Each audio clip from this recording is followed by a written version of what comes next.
Some of the biggest mistakes. The first thing that comes up is investing way more in the equipment than they do in actually learning how to use the tool. And I deal with this a lot with, like, whether it's fire stations or, gyms or sports teams, like they want to buy 2 kilo increments from 4, 6, 8 kilos up to 48 kilos. But investing in actually how to use it, that's when the penny pinching comes in. And what I've really learned is if you've got 1 to 3 kettlebells like you have, Lee, if you got 1 to 3 kettlebells and you know how to use it, you do not need much more than that at all, if you know how to use it. I would way rather someone spend 20% of their funds and get 1 or 2 bells and then spend the other 80% for the first 3 to 6 months and get a coach, or even just get a month of coaching once a week for 4 weeks or 6 weeks, whatever. You will go so much further. It's insane. It's insane. So the first thing is, I think, investing way too much on buying all the weights of kettlebells or thinking that you need very many. If you know how to use one, you're good. Invest in the instruction. The second thing is, I think really people have, and I see this not just with kettlebells, but in so many other things, they tend to see these sexy things, or they tend to see things on Instagram, people doing flows and complexes and snatches and a lot of these crazy stuff that are awesome.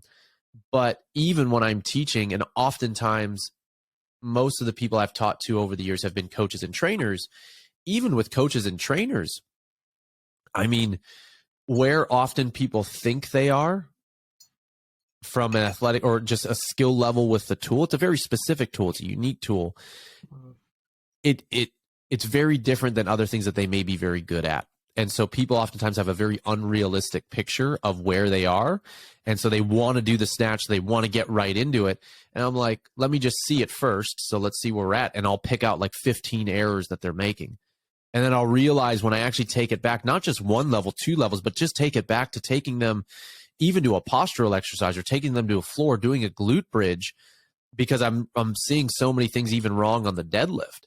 It's like really finding the humbleness maybe, but also having someone be real with you about, like, there's probably some very developmental, some big developmental chunks that have been missing, or some details that if we iron these out early, they will help so much later down the road.